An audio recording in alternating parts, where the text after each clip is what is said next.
And we will start the recording. Thank you, Lauren. If we can go back one slide.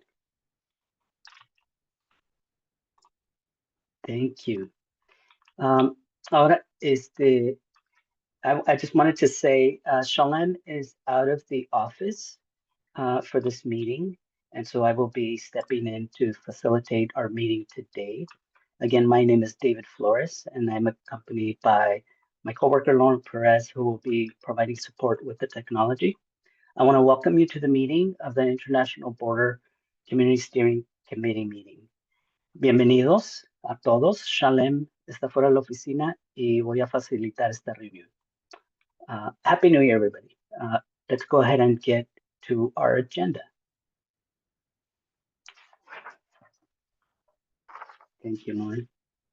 So today we will be having several presentations. We're going to begin with an annual progress update, and we have folks from CARB that will be providing that presentation.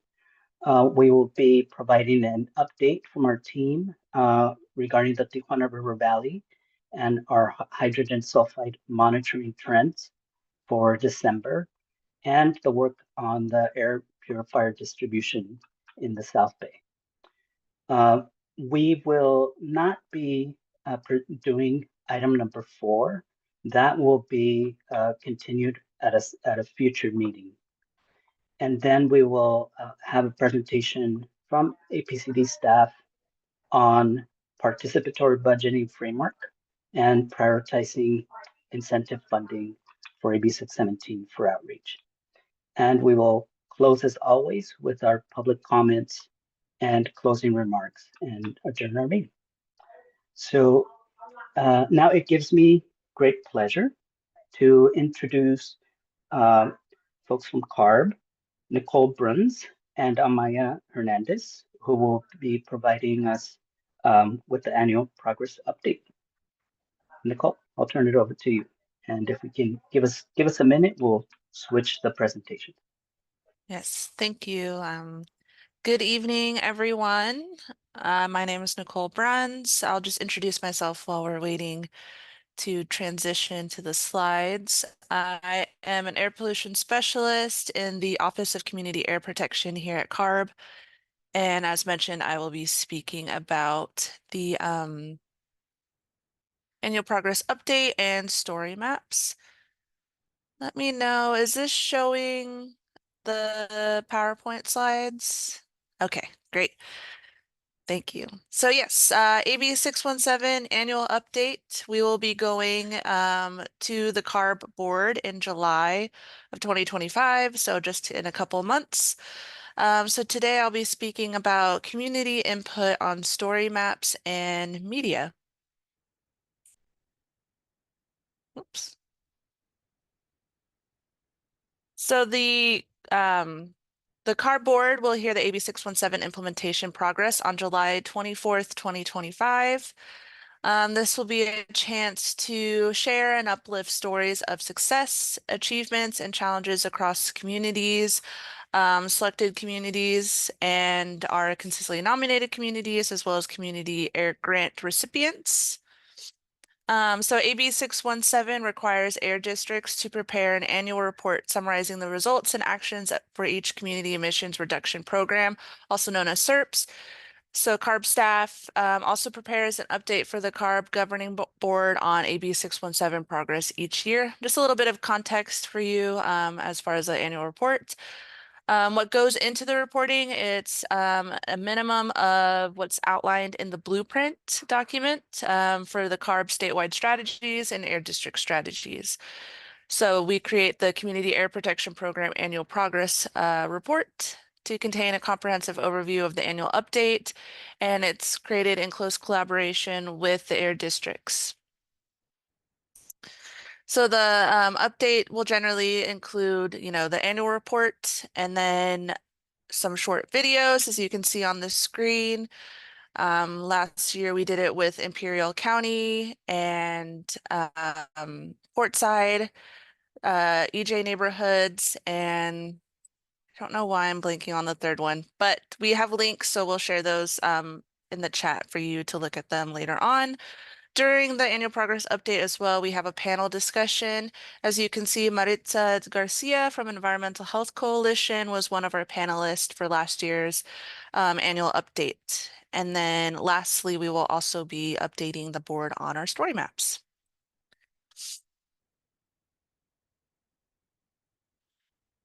So this year we're doing things a little bit differently. Last year for the story maps, we took the annual progress reports that were submitted to us by each of the air districts and compiled the stories and highlights from those documents. And we included the air district in the review of the story maps. But this year we want to do it a lot differently. We want to actually work with the CSCs, with yourselves, so that way community stories can be told in your voice. As the program evolves, the stories need to be communicated using a variety of media and tools.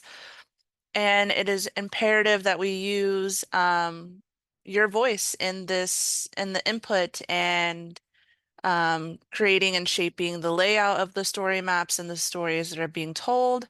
So our ask is essentially, how can we better incorporate your vision and your voice into these story maps? And some ways that we can think about that is, how did you engage with the AB 617 program? How would you like to share your story? And it's just, again, I just want to really reiterate the importance of, documenting community stories from the community's perspective. It's so much more powerful and impactful when we can actually see the community members, see the impact that it's having on the community rather than just, submitting a PDF document that's several pages, sometimes 20 to 30 pages of text that can be long to read, and it's not easily accessible a lot of the times as well. So the story maps will hopefully alleviate that. So this page just kind of shows you a couple links to some of our story map collection. This is the title page for the story map for San Diego Air Pollution Control Districts from last year. When you go to the collections of the story maps, you'll see that we have one for each of the 6 air districts that are participating in the Community Air Protection Program. And we'll make sure to add these links into the chat down. I was going to say down below, but for me, it's actually on this side. So now I'm going to kind of shift gears a little bit. I went through that information really quickly, so if there's time or in the chat, feel free to ask questions. But I would like to head over to Mentimeter and ask some questions to you all, starting with what would you like to highlight in this Nicole? year's story maps? Sorry, Nicole. I was wondering if we have time, maybe if we just want to screen share the story maps really quickly, just Oh, in yeah. case some folks, if they haven't seen a story map before, or if they're not. I know that your community, International Bird Community, is one of the newer communities in our program, so you might not have seen the story maps that we created last year. So maybe I can share Yeah. this quick. Okay. Let's see. Actually, is it showing up for you all right now? No, doesn't look like it. Yeah, I just shared a link in the chat, so you guys can go ahead and click on that and try to follow along with Nicole. So this is the story map that we made last year for San Diego. So it has an update on your community as well as the Portside community. And so yeah, if you just go through, we have some maps of where you guys are located. You can kind of, if you click on the map, you can get some information just on different emissions numbers and like funding that's been spent in each of the communities in San Diego. And then you could also explore the map too if you want to look at other communities in our program.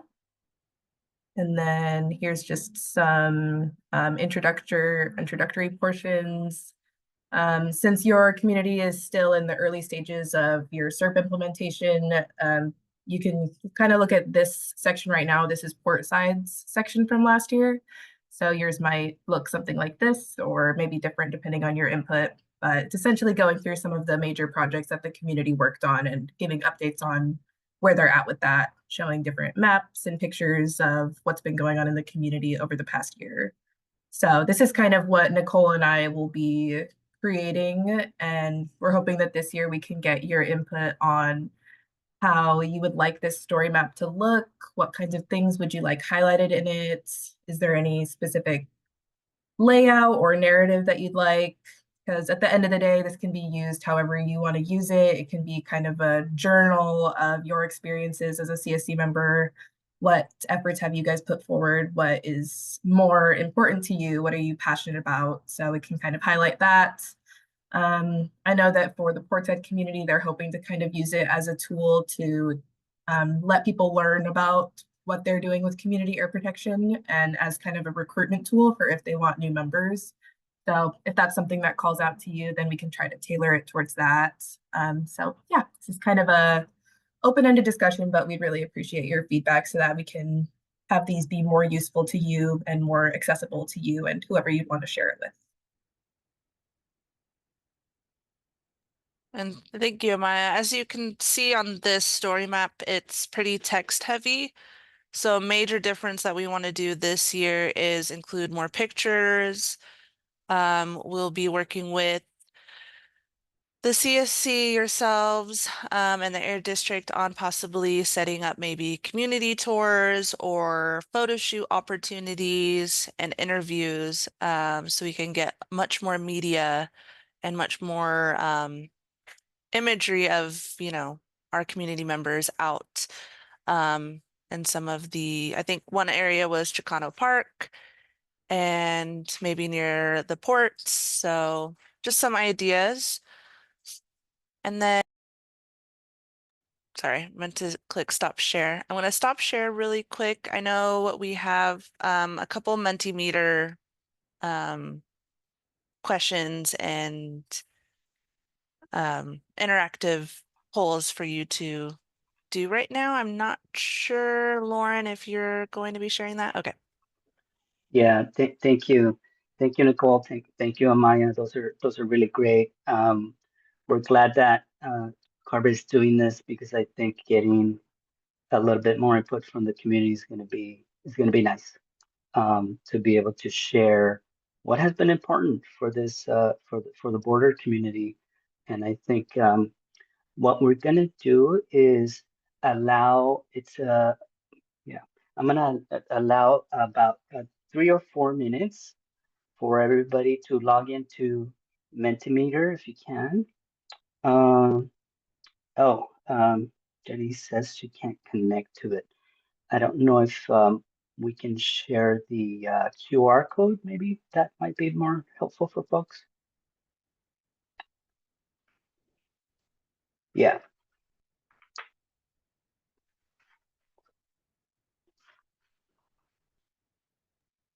Yeah, I think Nicole had the QR code if you want to share it just for a little bit so folks can scan it. There it is. Perfect. So if everybody can, we'll give about 3 minutes on this. So log in, and we'll give 3 minutes on that first question. The first question is, what would you like to highlight in this year's story map?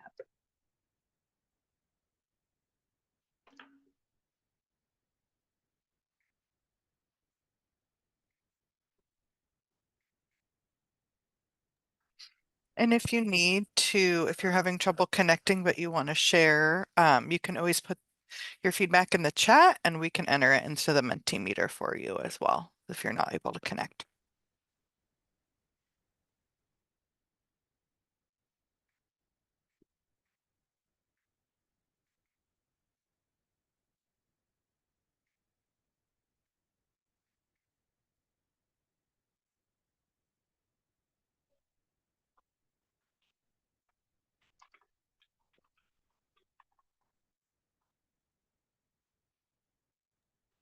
I'm seeing some people in there. I don't know if you want me to screen share the Mentimeter. Yeah, let's go ahead yeah. and switch over and share that. Thank you. See some of the feedback.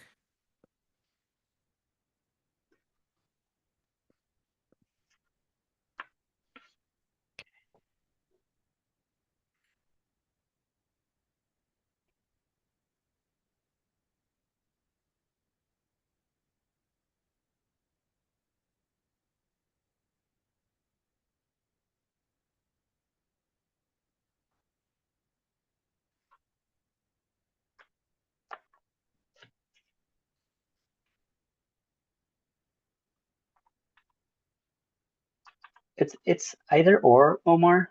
Omar has a question in the chat. He's asking, is this a question regarding air quality or in general about the community? I think either, right? Or both. Yeah, I would say both. I Mhm. think this is anything related to the work that you've done as part of the AB 617 steering committee, from creating your SERP to any efforts that you've been involved in as this group, anything that kind of stands out to you that you're passionate about.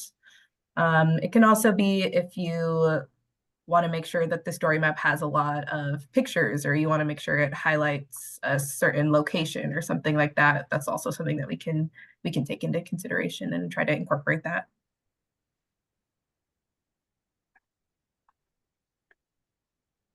Okay, we're going to give one more minute and then we'll move to the second question.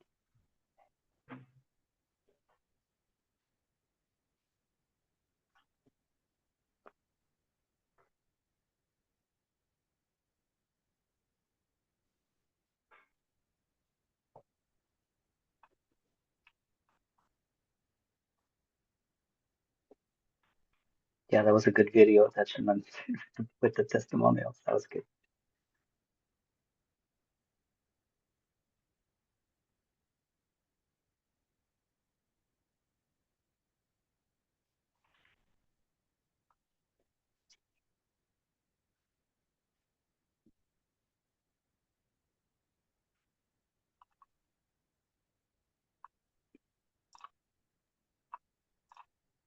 For the comment that says more maps and illustrations, is there anything specific?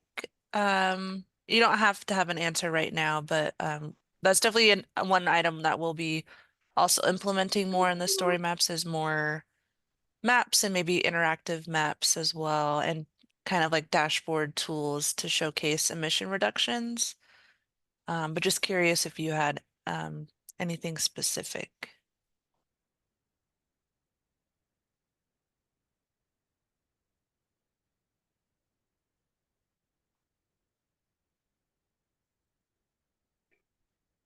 Maybe the person that put that comment can just unmute and provide a little bit more information. Hello, can you hear me? Yes. Yeah, hi, Janie. Hi. So for more maps and illustrations, I was just thinking of the San Isidro community. I know there are pictures of the community in the meetings, but I would like to see like a map of San Isidro and maybe like the monitor sites, or like the colors in terms of like how polluted the area is. Something to visualize. Thank you, Janie. Yes, thank you. I'm just writing those notes down. Perfect. And then Nicole, Maya, let us know if we can move on to the next question. Yeah, I think we can move to the next one. Yeah, I think that sounds good too. And if Okay. anybody thinks of anything later, you feel free to drop it in the chat, or maybe let Lauren or David know, and then they can send us over if there's any additional feedback that you guys might have. And Nicole and I can drop our contact information too. I think it's at the end of the presentation. Yeah, I'll also add these questions into the chat, so that way throughout the meeting you should be able to reply to that comment if something kind of comes up later on in this meeting. Perfect. Okay. And Wendy, I see your comment. If you can let Manicela know, Lauren just shared the link again in the chat, and she can go ahead and connect through that link. Okay, second question, how would you like to use the story map? And so we'll give another 3 to 4 minutes on this question. And if you click on in the Mentimeter, if you click on next question, it will take you to the next question. Yeah, I think for this question, we are interested in hearing how they can be most useful and most fruitful for you guys. So I know, like I mentioned, the portside communities are interested in having the story maps be kind of a recruitment tool or orientation tool for new members that might be learning about their CSC and want to join their efforts. So if you guys are interested in kind of growing your CSC, we can kind of tailor it towards recruitment. But if you would like it to be more of an educational tool for if somebody asks you, oh, what do you do at the CSC? What are you doing in air quality with this group? You can point them to this resource so they can learn more about the projects that are going on. I think another one that we've heard is people wanting to use it as like a journal or just kind of a record keeping of the different activities and efforts they've done as part of the CSC so that you can kind of look back on it and see how your story has developed through all of your implementation of your different strategies. So, yeah. Thank you, Amai, for providing that context. Mhm. So the one response in Spanish, I'm going to translate it and read it in English. This person says, for parks, it could be of great help for the community. Do you mean to help advocate for more parks in the community? And if somebody can unmute and provide a little bit more insight, that would be great.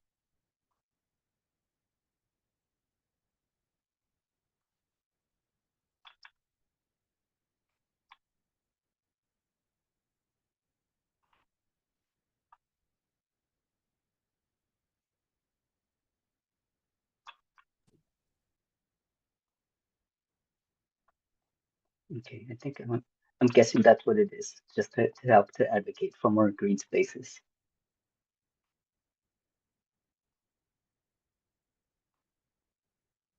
Okay, we'll give one more minute on this.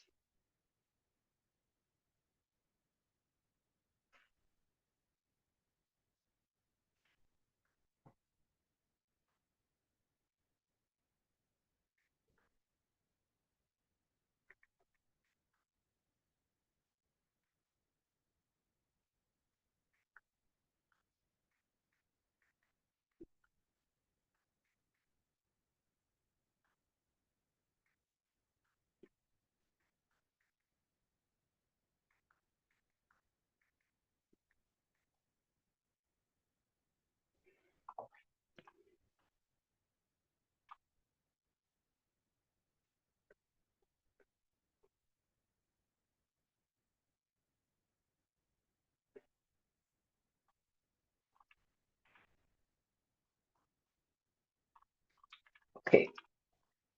Okay, if anybody thinks of other ways that they see this tool as being useful, just feel free to go ahead and put it in the chat if you think about a couple of more responses. And so thank you for providing input through the Mentimeter. We're excited about seeing the new version as it gets developed. So thank you, Nicole. Thank you, Amaya, for coming and connecting with the CSCs and opening up the space. Yes, thank you. I very much appreciate having this opportunity to come and speak to you all today. I believe the PowerPoint is available online, right?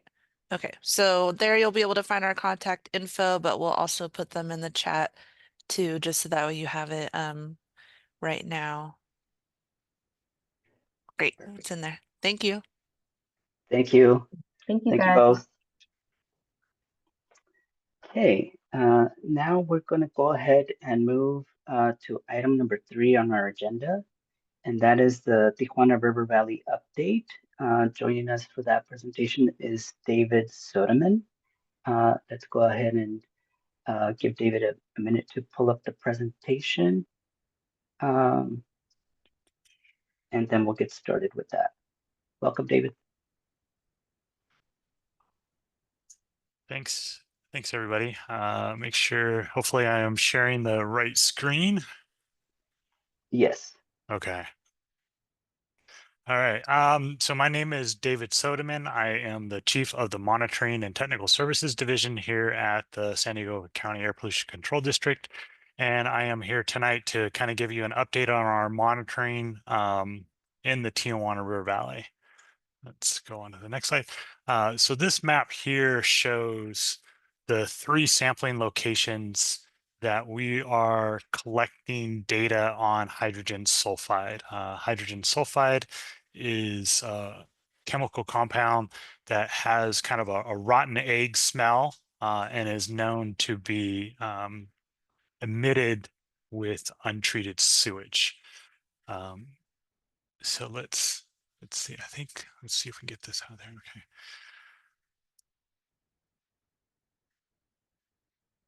Okay. So one of the things that we've done for this hydrogen sulfide program is developed a dashboard and published that on our website.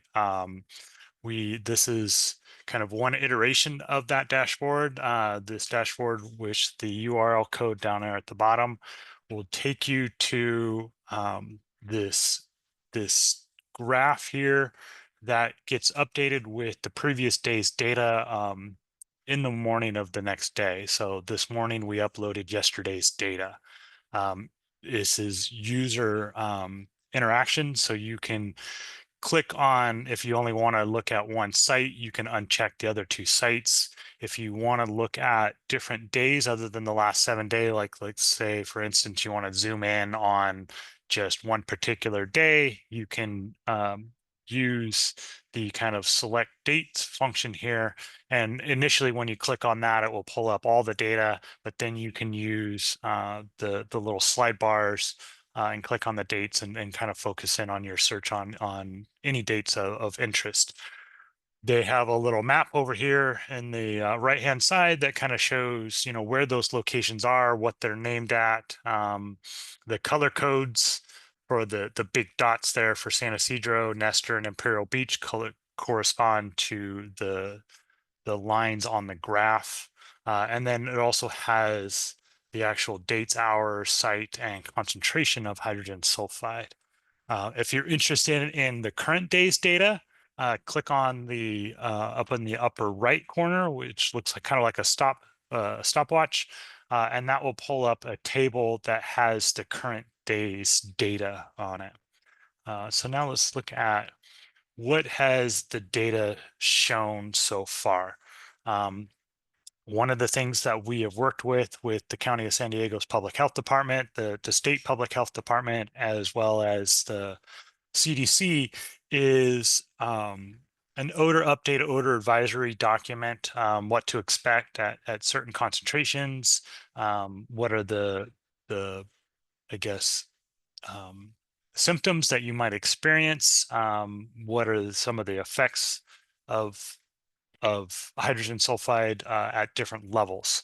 And we have decided that when the concentrations exceed 30 parts per billion, we would issue an odor advisory. So now this graph here is looking at when do those exceedances above 30 actually happen. So if we look at this chart here, we got hour of the day from 0 to 23.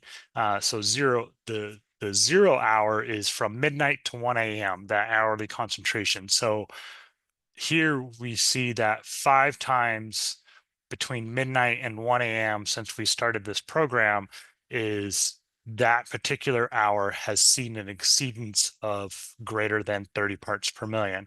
The next one between 1 a.m. and 2 a.m. is where we've seen 6 times during that particular hour an exceedance of 30 parts per billion, and so on and so forth. And what this graph here shows is that most of the exceedances are happening late at night and in the early morning hours, and not really during the daytime hours. And this is really kind of backs up what we've heard from the community, is that the odors get worse at night and not so much during the day.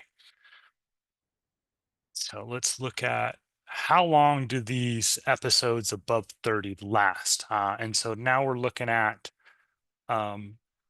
you know, are these, when it goes above 30, is it above that for hours and hours, or is it just a short time period?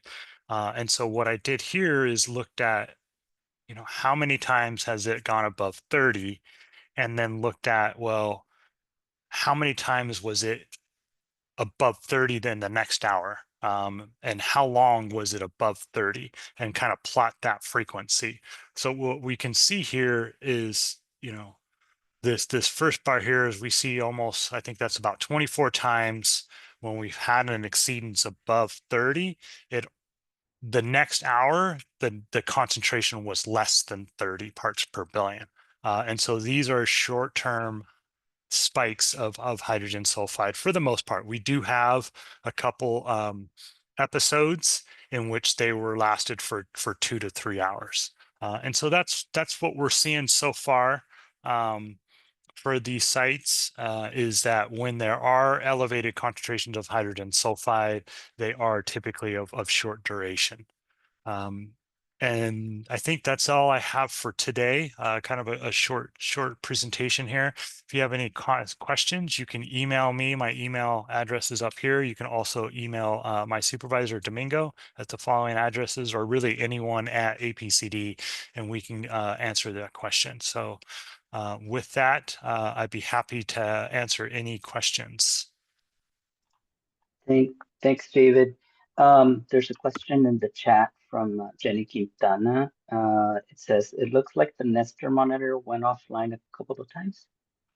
Yeah, so we do periodically check the accuracy of our instrumentation, and to do that, we have to take the instruments that are measuring the data offline. We typically do that during the middle of the day to not really try to impact the time periods where we feel that the concentrations of hydrogen sulfide might be higher. But we do periodically have to do maintenance on it, or calibrate the instrument, or do checks just to make sure that it's maintaining the accuracy.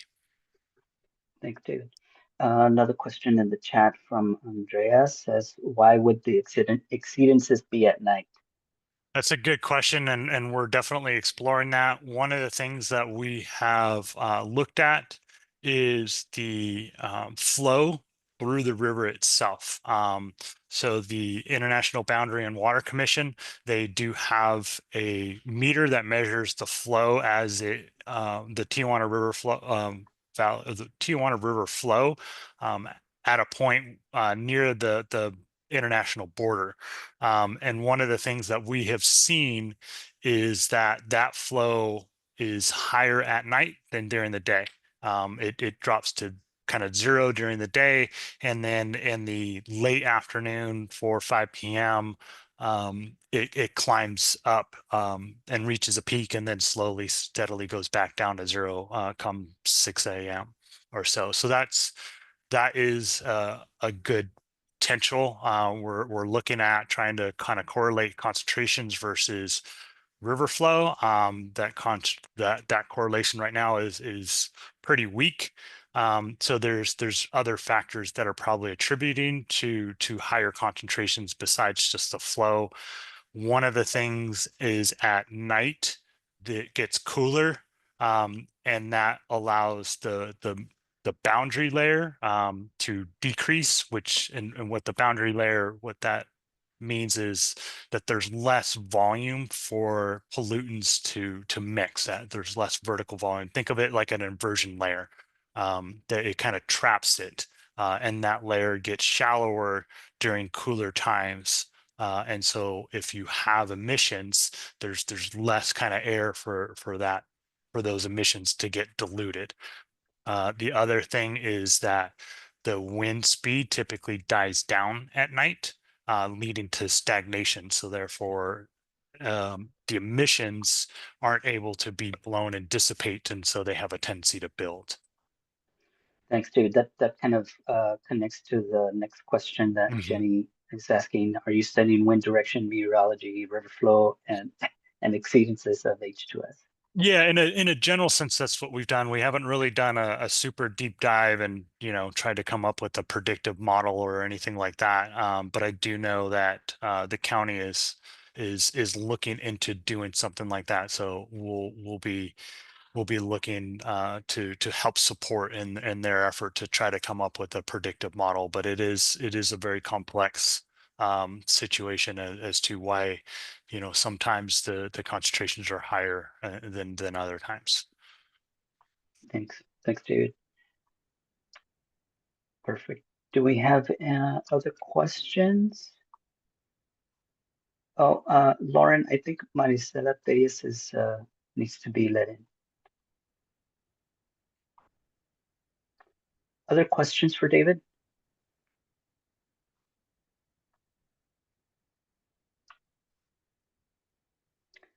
Okay, hearing none. Thank you, David, for All that right. update on the TJRV monitoring.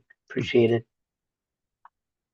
And like David said, feel free to reach out to any one of us at the Air District if you have other questions following the meeting.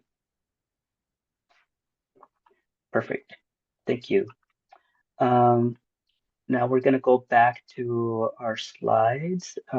And like I said, we're going to continue. And we're going to move to item 5, which is participatory budgeting framework and prioritizing incentive funding outreach. Before I turn it over to Kevin, I know on the agenda, it also had an update on the air purifier distribution.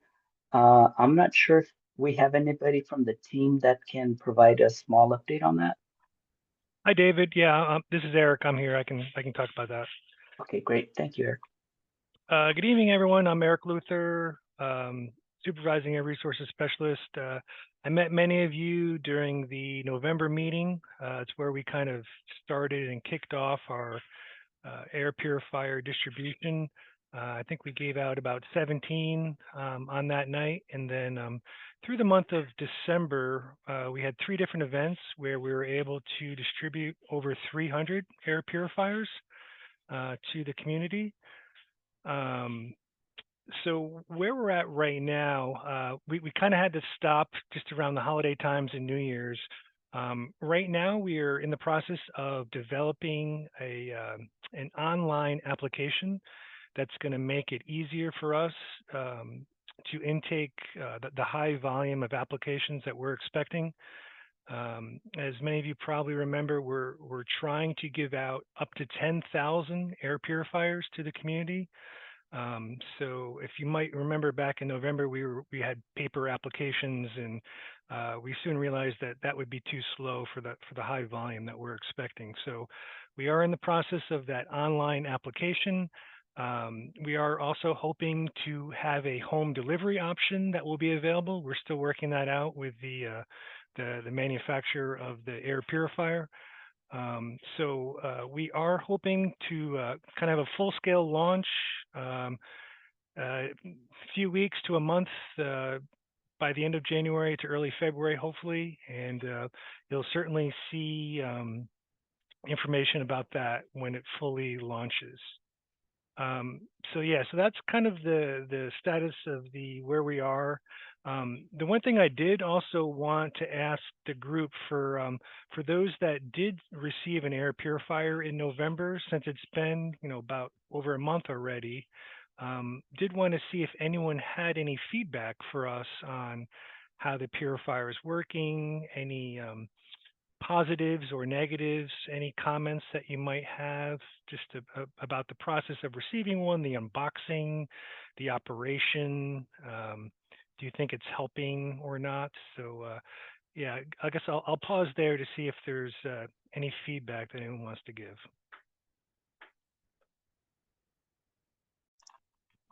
And feel free to either unmute or provide your comment in the chat, and we will capture your feedback.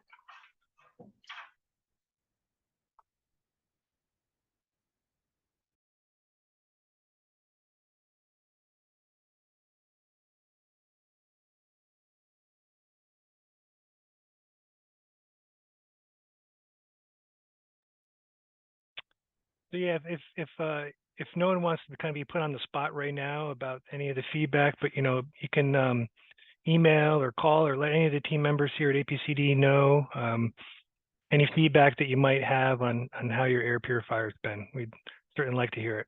So thanks, everyone. Perfect. Thank you, Eric. Thanks for that update. I appreciate it. Okay. Now we're going to go ahead and transition to presentation on participatory budgeting. If you remember, we did this last time for incentive funding. And with us, we have Kevin Bradley, who will provide the next presentation. Kevin? Thank you, David. Hi, good evening, everybody. So yeah, I'm going to talk a little bit about participatory budgeting and what that is, what that means, and what that entails for the steering committee, and sort of continuing to build that relationship between steering committee and APCD, and specifically the incentives team in this case. So next slide, please. So I'm just going to read this straight off the slide and then talk a little bit about what it means. So participatory budgeting enables community members to get informed about available public resources, engage in prioritizing the needs of their locality collectively, propose projects, investments, and services, and allocate resources in a community-informed and transparent way. So what all that means is essentially throughout the year, we start funding projects that are based on clean air initiatives. So a pretty easy example is you have an old diesel truck, we swap it out for a new diesel truck. And that's more the Moyer program, and I won't get too far into that, but AB 617 specifically, we get funding from the state, and we can then take that and apply that to different projects that have been approved, that are eligible, that the community has sort of highlighted for us as priorities, right? That's the prioritization part of participatory budgeting. So some of that work has actually already been done, right? With the community emission reduction program that Shalem worked very hard on, and their team. There's a bunch of strategies in there that talk about things like air filtration systems in schools, tree planting and vegetative barriers for air pollution, zero emission vehicles and charging, things like that have already been highlighted in the SERP, in the emission reduction plan. We want to kind of take that a step further and say, okay, we have all these ideas. So we go to the community and we ask, what do we want to prioritize with this round of funding? And then later on, we come back and we say, hey, we got all these applications. So here's what we were able to fund. Here's the projects that are moving forward. What do you all think about what we were able to do this year? And then it's kind of a cyclical process like that, where we get feedback, we start some projects, and then we come back to you and say, here's what we were able to do, what worked, what didn't work, what can we do better next year? So next slide, please. So this is kind of a general spectrum of how we can do a good job of engaging the community. So all the way to the left would be the worst, right? Ignoring, not really engaging with the community. But we have these meetings every month because we want to get more towards that 3 to 4 range, specifically with incentives, right? We want to give you a voice, give the community a voice, and basically give you a say in what we're funding, where these dollars that come from the state that are designated to make community improvements. We want to make sure that you have a say in where those dollars go.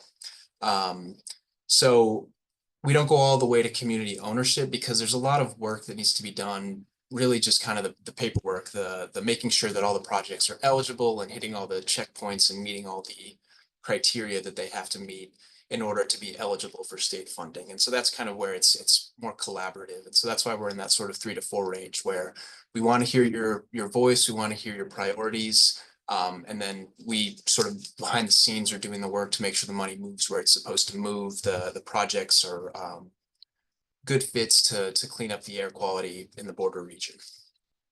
Next slide, please.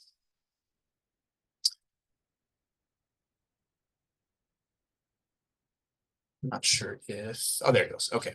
So the 3 main principles that we want to talk about when we talk about participatory budgeting is that it's timely, right? And that happens at a few different stages, right? Timely before we start getting applications for projects. So we ask, hey, what do we want to prioritize? What do we really want to focus on as we're reaching out to people that might be applicants, as we're reviewing projects that have applied for funding? So we want to do that ahead of time so that we know what the community wants, and then that we've kind of ranked what the priorities are. Accessible is a big one, and this is something that I think APCD across the board has tried to put a lot of work into, is getting information out to the community, and not loading it up with complicated jargon, and really just putting it at a level that says, hey, here are the problems, here are potential solutions. help us understand how this applies to the international border community, to San Isidro and Otay Mesa. And then from there together, we can kind of move forward with the knowledge that the community has, because you all live in these neighborhoods, and then the sort of technical know-how that we have at Air Pollution Control District to put those projects into motion. And then transparency is very important to us. We want to make sure that the community understands what projects we're able to do, why we're able to do them, why some of them don't work. And that's just going to make us better and better over time at being on the same page, prioritizing. If something's really important right now, maybe 4 years from now, we say, okay, that worked really well. Let's move on to this other thing that we now have a different set of priorities. So yeah, timeliness, accessibility, and transparency are really key focuses for us as we implement these programs. Next slide, please. So there's always some guidelines, some I guess parameters is the word that's on here. Basically eligibility requirements, right? So we have the state publishes AB 617 guidelines, and it's just funding requirements. So certain measures that projects have to fall into. Obviously, we can't spend more than what we've been allocated from the state. So it's a pretty obvious one. There's also time limits. We usually, it depends on the program and it depends on the project, but we typically get somewhere from 4 to 6 years. We get the money and we have that amount of time to spend the money on those projects. And so it's really just kind of a, that's what I'm looking for, encouragement to keep the projects moving, because well, the state wants us to continue improving air quality. And so we need to make sure that we're moving projects forward, staying on top of things, staying on top of deadlines, all that kind of stuff. My screen, I'm back one slide, Lorna. Oh, thank you. And the role of the CSE is an important parameter. It's advisory, right? We want to hear your priorities. We want to know what is important to you all. And you advise us on projects and the funding that we have, and then we go forward and sort of select projects and help those projects meet all the criteria they have to meet in order to receive funding. So again, I want to emphasize the word collaboration, because that's really what we believe is going to make us the most successful at getting these projects moving forward and at the end of the day, cleaning up the air quality in the border region. Next slide, please. So I mentioned it's kind of a cycle, this process. This is kind of a general overview of what that's going to look like. So I mentioned that the SERP is kind of the work that's already been done in a way. So we have an understanding of what the strategies are, what the problems are, the specific problems, whether it's Tijuana River Valley, whether it's traffic at the border. We have an idea of what the crucial aspects are of the border region that we need to target with these projects. Now this says late summer, early fall. Obviously the SERP was published last year, so that's kind of what we're getting at there. But in the winter to summer, right around now, we start reaching out to potential applicants, whether it's truck dealers who might have zero emission vehicles. We can talk with them and figure out how to get them in touch with people who have trucks that maybe are older diesel ones. Can we swap those out for newer zero emission ones, for example? So we're in outreach season right now. When that ends, all these applications come in, and we are at that point, we present to the steering committee, hey, these are the applications that have come in. These are the types of projects we're looking at. And we have a discussion about what matches up well with the priorities of the steering committee. From then, so and that's kind of goes in from the late summer to the fall, those two, the blue and then the green box there. The steering committee is providing feedback on the list of applications and what the priorities are to fund, or which projects would be priorities to fund.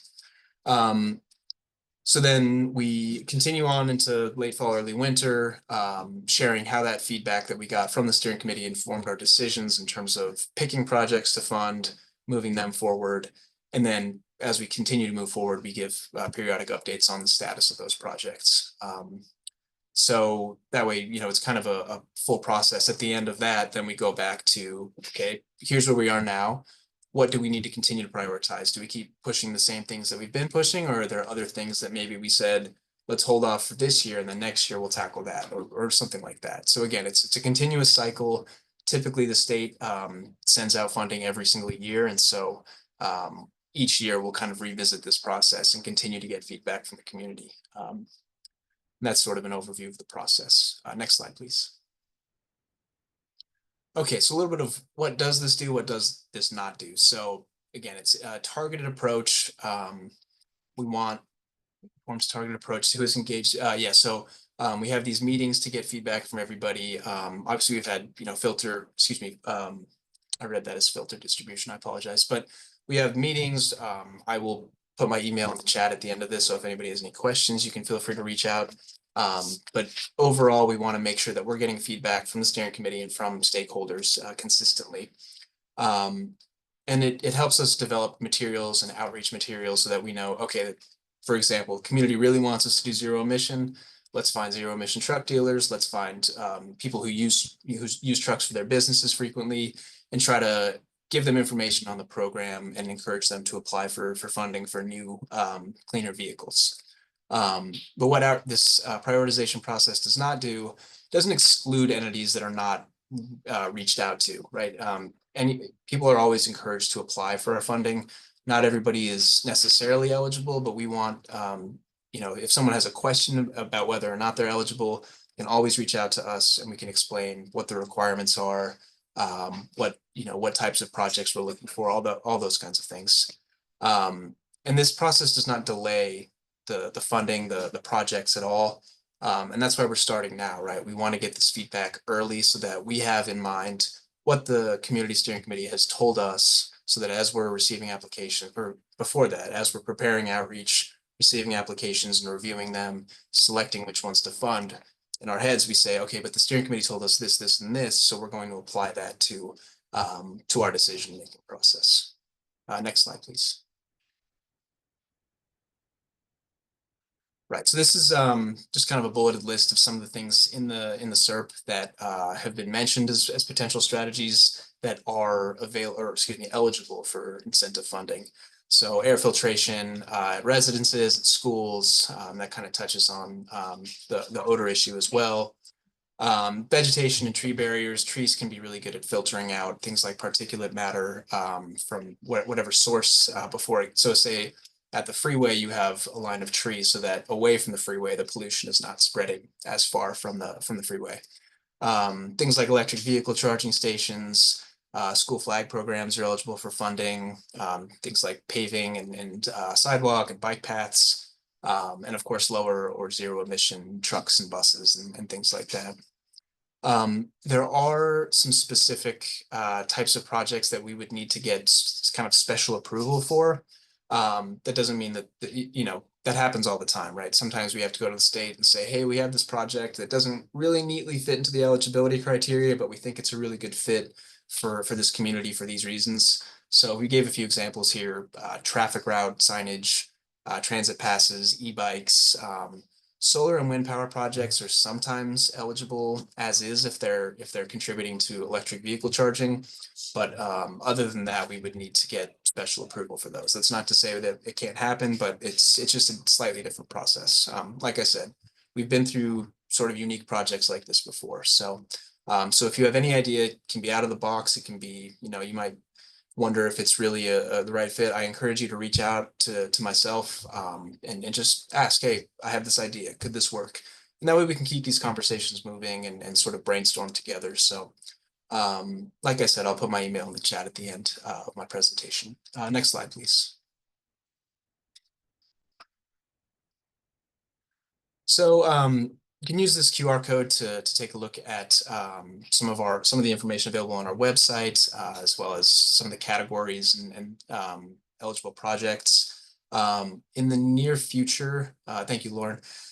In the near future, we will continue to revisit this. Probably in the February meeting, we will circle back to participatory budgeting and talk a little bit more about what types of projects the community is interested in prioritizing.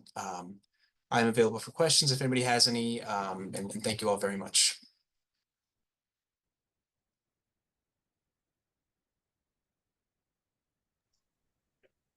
Thank you, Kevin.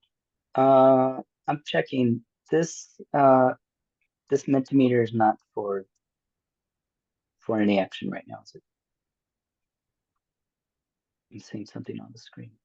We can use it right now if you're ready, or we can wait to help prioritize projects. We have the list, the options. Oh, okay. Yeah, if we have time and you Yeah, all are ready. we have time. Mhm. Yeah, we've done. Yeah, let me Perfect. change to that screen. If people are on, it should be the same as before. Right. So just that same, and then I will pull up the.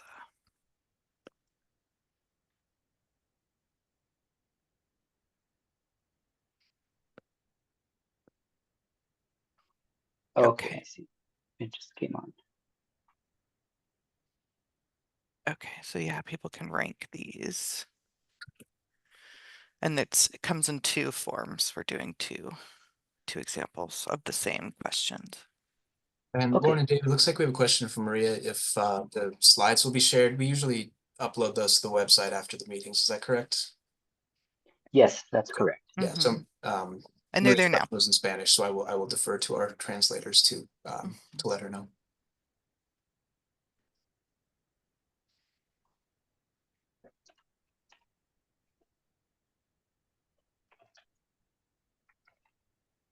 Okay, perfect. So on this, so again, it's an exercise to prioritize. Oh, there we go. We see a lot of action here coming in. That's great. And so we'll give another minute for folks to be able to vote for what project that is an eligible project they would like to prioritize.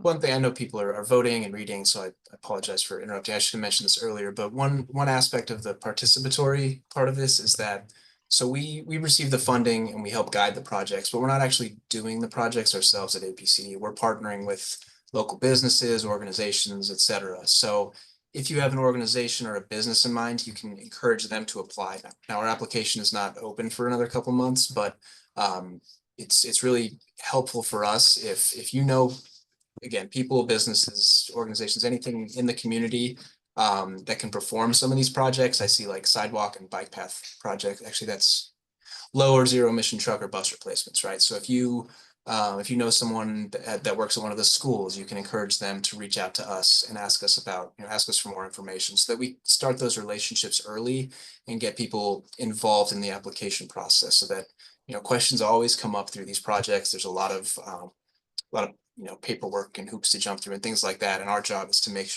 make that process as smooth as possible. So if you have projects in mind and you have an idea of who might be performing those projects, please give them my email address or encourage them to check out our website.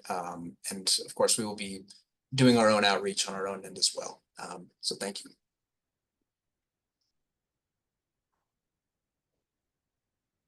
Okay. Would a Little League qualify for a small, Omar has a question. Would a Little League qualify for oh, this is a direct message to me. Sorry, Omar, for reading your direct message out loud. I'll respond to you in here. Okay. Okay, has everybody got a chance to vote?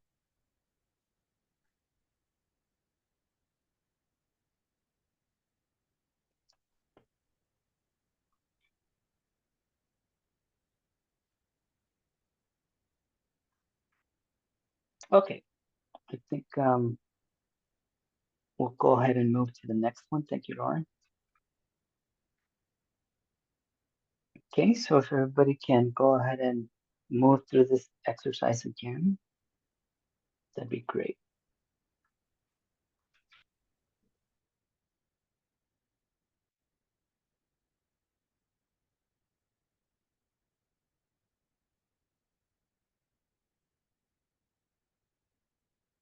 I understand where's the question, David?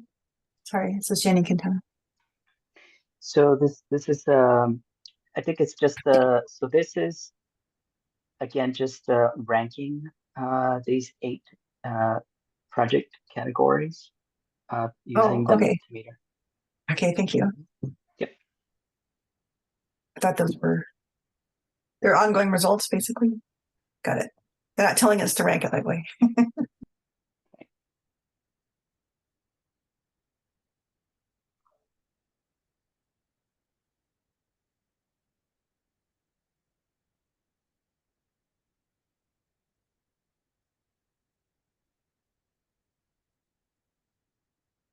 Right, so yeah, it seems like a lot of interest in electric vehicle charging stations, sidewalk and bike path projects, school flag programs, low and zero emission truck and bus replacements are the top four.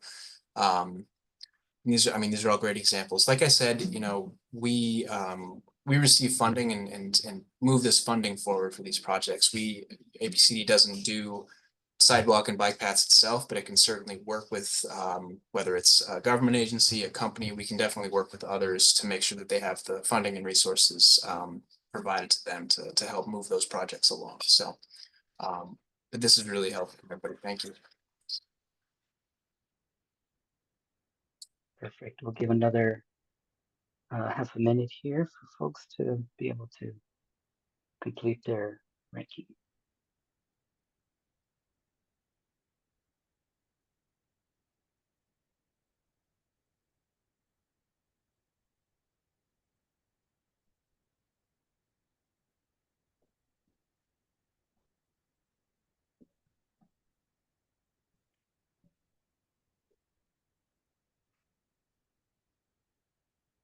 Perfect. Thank you.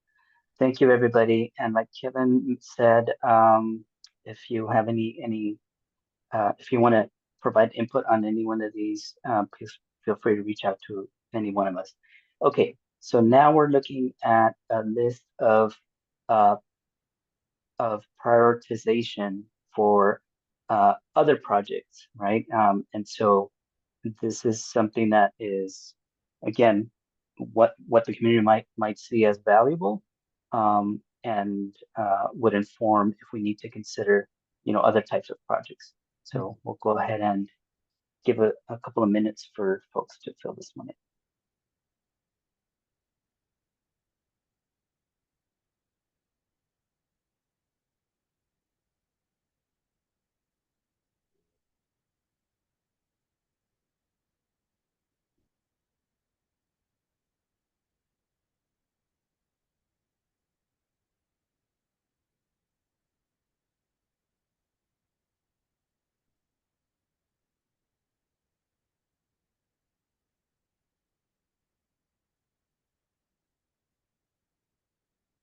Yeah, I'm glad you mentioned that in the chat. Lauren said you can always share feedback with us after the meeting as well. The meeting presentation has the list of options as well. So just reiterating, if something pops in your head in an hour, and the meeting's over, no problem. Please send me an email or one of us an email.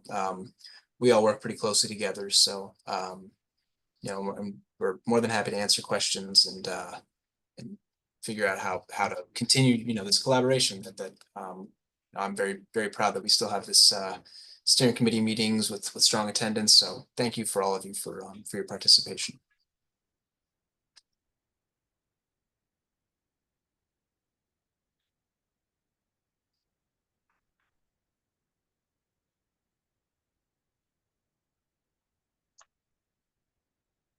All right. I think if we can move forward to the next.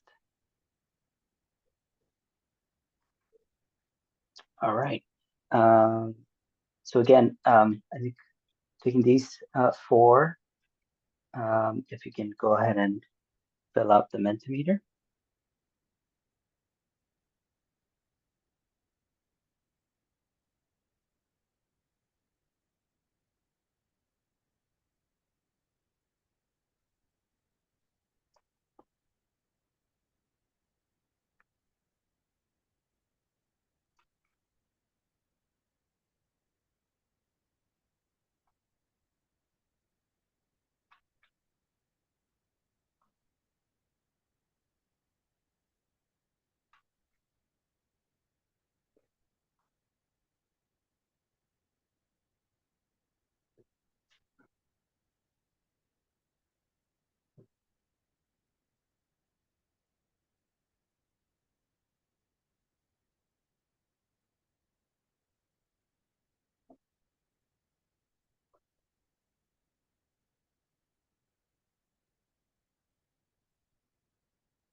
Okay. Well, looks like Transit Pass is up there.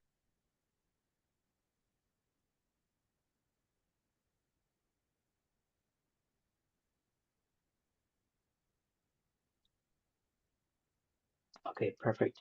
And then Kevin, when will you come back to the group to be able to provide another update? Yeah, we're like I mentioned, we're in our sort of outreach discussions right now. To reach out to how to get the word out that we're going to be opening up our applications. So I would, if we have time on next month's agenda, probably next month, March at the latest though. Okay, perfect.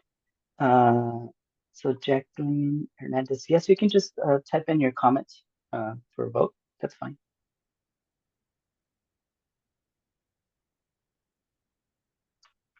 Thank you. Perfect. Thank you, Kevin.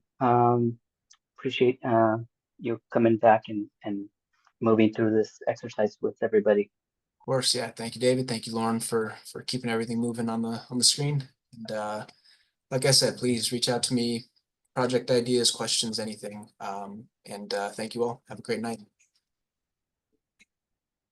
Thank you. Okay. So before we move on to closing remarks, do we have any general updates from any of the CSC members that they would like to share, or any public comments? I don't know if any member has any event or update that they want to share.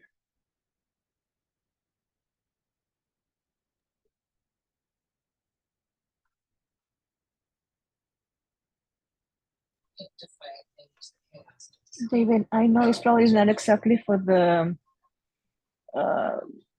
it's a different issue, but it's an event. But it's a community event for this Saturday, and it's for the college fair.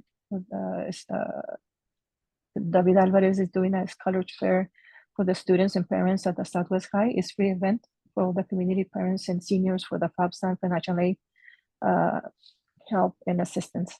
I know it's a little bit kind of different of this, but it's kind of a community event, and I know there's a lot of community here, people also for San Isidro, and maybe you can help right now for all the assistance. Okay.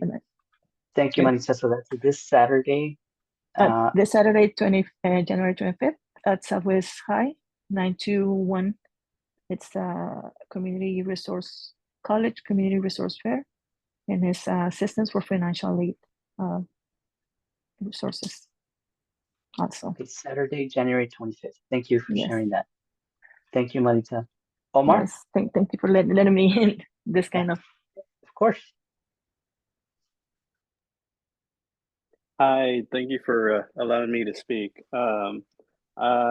First off, I'm a community member here in Nestor Edgar Highlands, and I'm also on the board for the community, for the planning committee. So this is the first time I've been able to come to this committee, and I really appreciate all the information and the digitalization of, trying to collect data to improve things.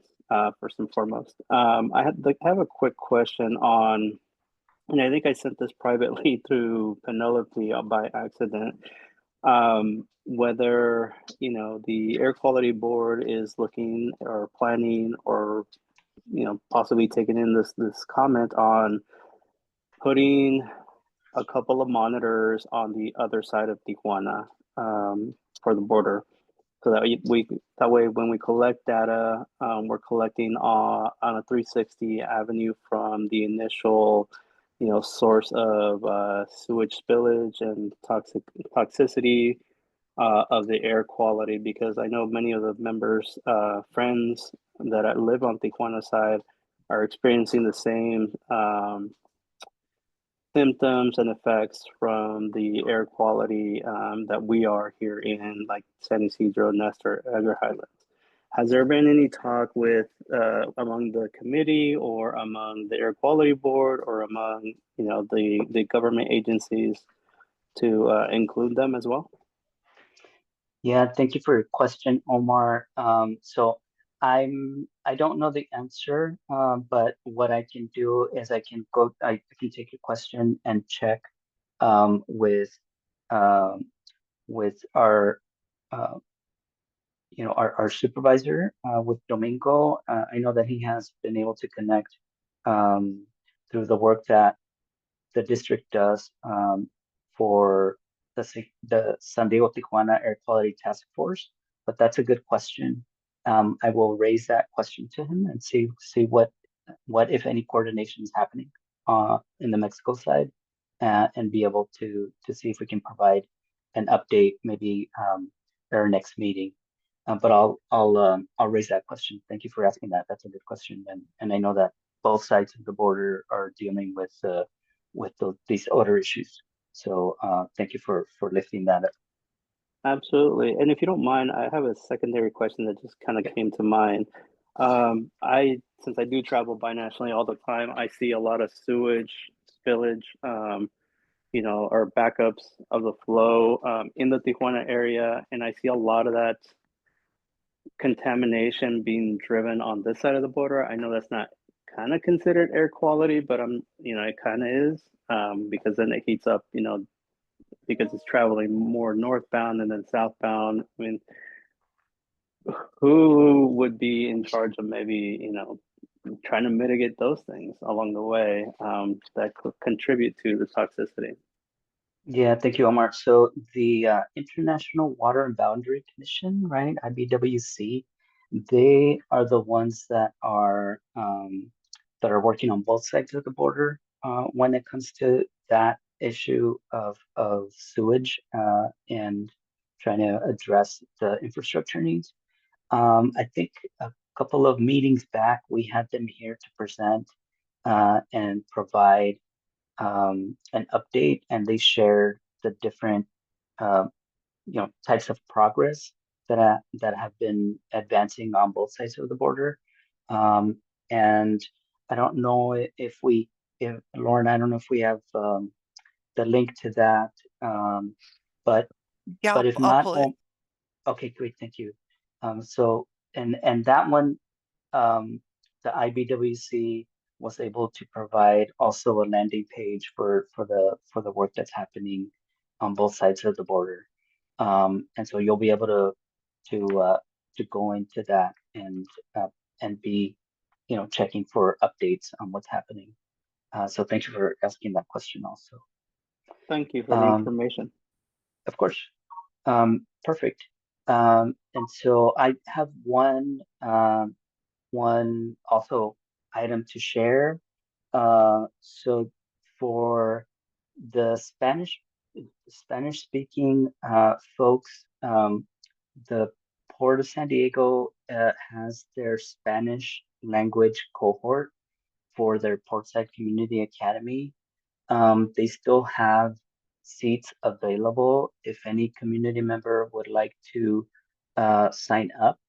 I believe it's a space where they provide, I think it's 5 meetings and 1 tour of our port area in San Diego. I will copy the information that they have and the link in the chat if anybody is interested in participating in that.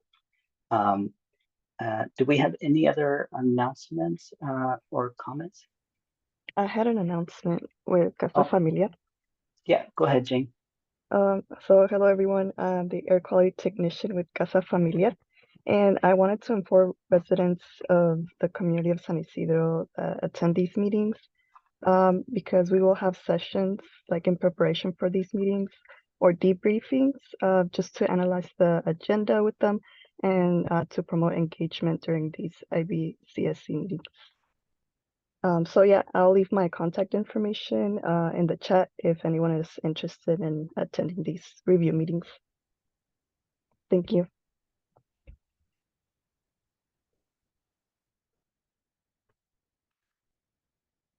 Thank you, Janie. Okay. Any other announcements, comments?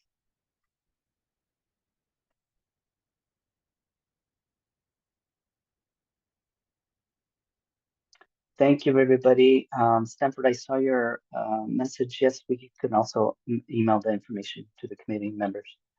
So thank you, everybody, for a great meeting. We can conclude. It's a little short because we did not have one presentation, but I wanted to wish everybody a great start to the year again. And our next meeting will be in person on February 19th. So we'll see you all at the next meeting. Have a good evening and thanks again. Thanks, everyone. Good night. Thank you. Good night. Good Buenas night, noches. everyone.